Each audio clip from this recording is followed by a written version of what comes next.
Irmãos e irmãs em Cristo, o Evangelho de hoje continua nos apresentando Jesus como bom pastor. E no Evangelho Jesus diz que cuida das suas ovelhas e dá a vida pelas suas ovelhas. Estas não são palavras apenas espirituais, não são palavras apenas poéticas, palavras apenas consoladoras. Jesus diz realidades concretas. E estas realidades concretas podem ser vistas de forma muito especial na primeira leitura. No dia de ontem, o padre já dizia que a primeira leitura, e a primeira leitura de hoje é uma continuação de ontem, do livro dos Atos dos Apóstolos. A primeira leitura, tanto de ontem como de hoje, nos narra algumas dificuldades, alguns conflitos e problemas das primeiras comunidades cristãs. Para nós que somos católicos, eu penso que não é apenas interessante, mas é necessário conhecermos a história da nossa igreja. Quanto mais nós conhecemos a história da nossa igreja, mais nós vamos conhecer, respeitar e amar a nossa identidade. O padre dizia ontem que a comunidade no começo vivia um problema de costume. Qual que era o problema e qual que era a dúvida em relação a costume? Era uma dúvida em relação à alimentação.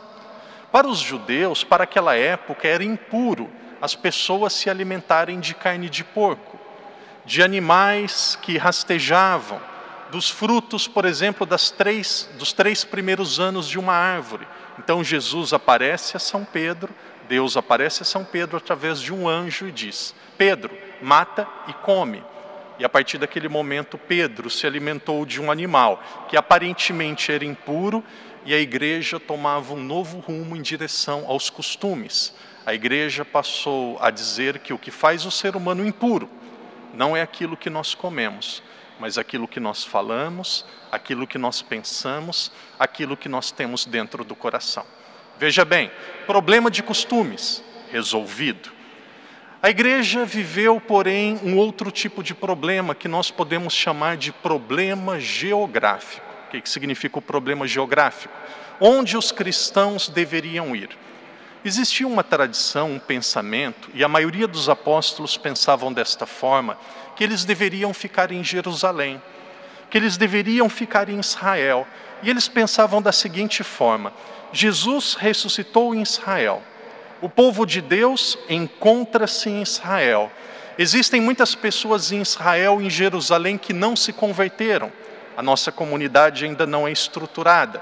Então vamos nos formar, vamos ficar em Israel e depois no futuro, quem sabe, a gente vai para outros países, nós vamos aos pagãos, mas agora é momento de ficar em Israel. Essa era a tendência da época. Mas não era a vontade de Deus. A vontade de Deus era que aquela comunidade, aquele povo, se expandisse para o mundo todo. Veja, o problema dos costumes foi resolvido através de um sonho.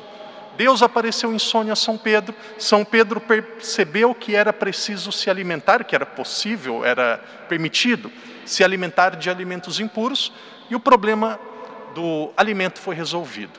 Mas como que foi resolvido esta questão geográfica? E aqui é algo muito interessante. Sabe por que os cristãos deixaram Jerusalém? Sabe por que os cristãos deixaram Israel? Alguém vai dizer assim: sim, padre, porque eles amavam Jesus e tinham um impulso missionário para evangelizar o mundo todo. Não. A primeira leitura diz que os cristãos deixaram Israel por medo da perseguição. Os cristãos deixaram Israel para poupar a própria vida. Eles deixaram Israel para sobreviver. E aqui não é uma crítica a cada um deles, é apenas uma constatação que muitas vezes Deus realiza a vontade dele na nossa vida através do nosso sofrimento. Existem 2 tipos de cristãos. Existe um cristão que, quando ele tem um problema, ele tem uma dificuldade, e aqui abrindo um parênteses, existem pessoas que pensam que depois que começam a vir à igreja, depois que passam a ter fé, depois que passam a rezar o rosário, depois que passam a ter uma vida segundo os ensinamentos de Deus, não vão ter mais problemas. A vida vai tornar-se como um céu na terra. Onde que está escrito isso na Bíblia? Quando que Deus prometeu isso? Deus, Ele tem um desejo para a nossa vida, que é a nossa santidade. Então, diante dos nossos problemas, nós temos duas opções. A primeira delas, reclamar, procurar achar um culpado, abandonar a igreja, descontar os problemas no cônjuge, se tornar uma pessoa agressiva, mudar o humor. Esse é o caminho que, infelizmente, a maioria das pessoas fazem. Porém, existe uma forma que nós cristãos devemos fazer diante dos problemas e das dificuldades. O padre diz uma palavra que é comum na espiritualidade e na psicologia que nós devemos aplicar na nossa vida. A palavra ressignificação. O que significa ressignificação? Quando nós temos uma dificuldade, um problema, algo que não pode ser mudado, você vai olhar para essa realidade e vai dar um sentido diferente. Você vai pensar assim: Deus não permite uma cruz maior do que aquela que eu posso carregar. Deus não permitiria essa situação na minha vida se isso não fosse me ajudar a ser uma pessoa melhor. Deus não permitiria esta situação na minha vida se eu não aprendesse com ela. Olha, com cristão, com cristianismo, não combina lamúria. Tem pessoas que parecem que vivem com um sentimento de dó de si mesmas, sempre triste, desanimada. Parece um poema de desânimo. Não, aprenda a olhar para as situações e os problemas da vida e ressignificar, e dar um sentido novo para essas realidades. Sabe por que o cristianismo chegou a Macau? Sabe por que o cristianismo, a Igreja Católica, chegou a Portugal? Sabe por que o cristianismo e a Igreja Católica chegou no Brasil? Porque os primeiros cristãos foram perseguidos. E por medo precisaram correr, precisaram fugir. E se espalharam pela Europa e se espalharam pelo mundo todo. Veja, Deus é capaz de tirar o mal. Desculpem, Deus é capaz de tirar o bem até de um grande mal. Graças a Deus, esses primeiros cristãos não ficaram reclamando. Ah, por que eu sou perseguido?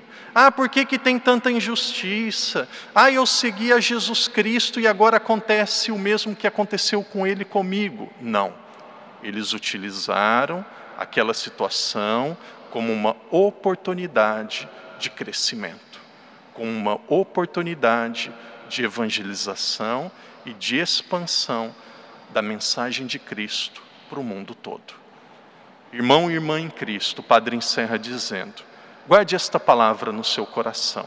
Ressignificação. Aprenda a dar um sentido, um significado novo, espiritual e místico para situações difíceis da nossa vida. Aprenda a dar um sentido novo para aquilo que não pode ser mudado. Não viva preso ao seu passado. Não viva preso à memória de coisas que não podem ser mudadas. O católico, ele vive de esperança. Ele não vive de lembranças. O católico, ele vive da paixão e do amor de Jesus Cristo, que toca e transforma o coração desta pessoa, e a partir desta transformação começa a tocar a vida e o coração das pessoas que vivem com elas. Que Jesus nos ajude a sermos como os primeiros cristãos, a aprendermos a ressignificar, a tirar o bem, mesmo dos males e das dores da nossa vida. Mesmo que seja a perca de uma pessoa amada.